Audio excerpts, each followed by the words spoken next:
Hello friends, exercise 1.1 class 9 question 4।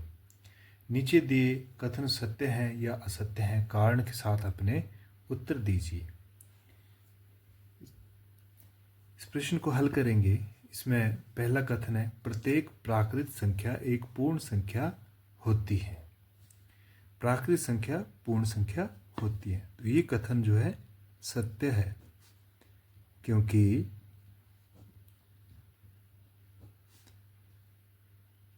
पूर्ण संख्याओं में जो हमारे पास पूर्ण संख्याओं में प्राकृत संख्याएं सम्मिलित होती हैं।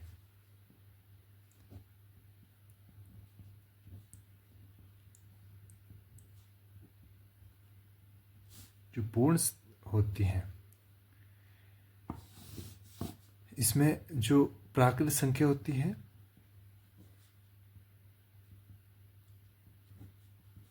एक, दो, तीन, चार, 5, 16, जहाँ से हम गिनना आरंभ करते हैं प्राकृत संख्या।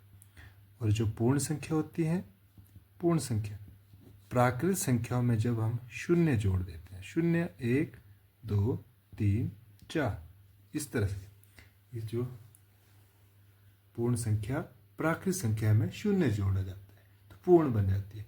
तो प्राकृत संख्या एक पूर्ण संख्या होती है, तो ये सत्य है, क्योंकि पूर्ण संख्याओं में प्राकृत संख्याएं सम्मिलित होती हैं।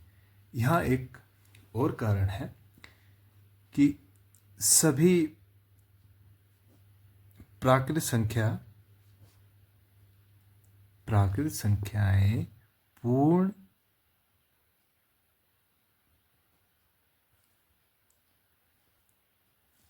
संख्याएं होती हैं, परंतु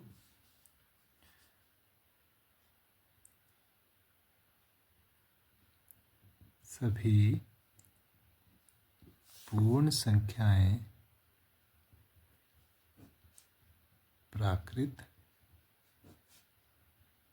नहीं होती हैं, क्योंकि प्राकृत संख्या 1 से शुरू होती है और पूर्ण संख्या 0 से शुरू होती है। इसका दूसरा पार्ट, प्रत्येक पूर्णांक एक पूर्ण संख्या होती है, तो ये कथन असत्य है, क्योंकि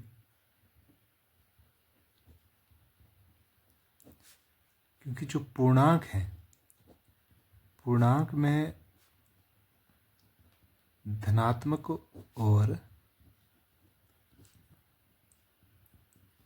ऋणात्मक दोनों संख्याएं आती हैं, दोनों संख्याएं सम्मिलित हैं।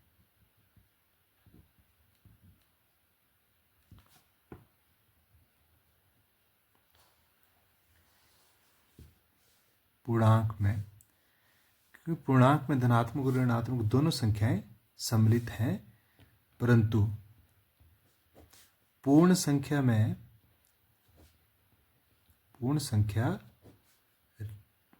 जो होती है वो ऋणात्मक नहीं होती है। हमारे पास जो पूर्णांक है, पूर्णांक में संख्या रेखा पर देखा जाए तो जमा के 1, जमा के 2, ये जमा के 3, इस तरह से ये धनात्मक होंगी, और ये माइनस के 1, माइनस के 2, माइनस के 3, सो ऑन, इस तरह से ये हमारे पास धनात्मक है इस तरफ को बढ़ते क्रम में, और इस तरफ घटते क्रम में ऋणात्मक संख्याएं हैं। लेकिन जो हमारे पास जो पूर्ण संख्या होती हैं, जो पूर्ण संख्याएं हैं वो 0, 1, 2, 3, 4, 5, सो ऑन, इस तरह से आएंगे। इसलिए प्रत्येक पूर्णांक एक पूर्ण संख्या नहीं होती है। इसका तीसरा पार्ट, प्रत्येक परिमेय संख्या एक पूर्ण संख्या होती है। तो ये भी हमारे पास असत्य है, क्योंकि परिमेय संख्या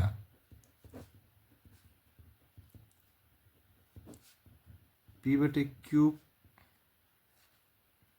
में होती है और पूर्ण संख्या 0, 1, 2, 3 इस तरह से लिखी जाती है। अब यहाँ पूर्ण संख्या या पूर्ण संख्याएं परिमेय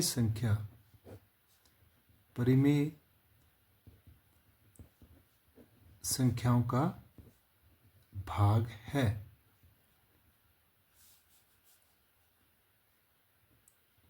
परंतु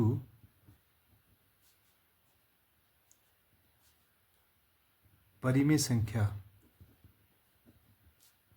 में जैसे 0 ये पूर्ण हो गया, 1 पूर्ण हो गया। अब यहाँ अगर हम 1/2 लिखें रूप में आ गया 0, 1, 1/2,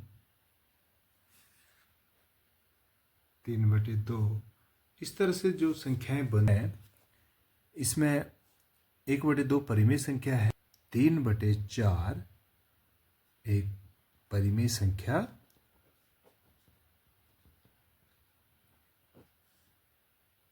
है।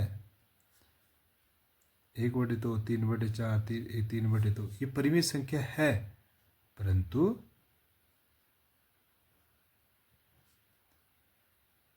पूर्ण संख्या नहीं है।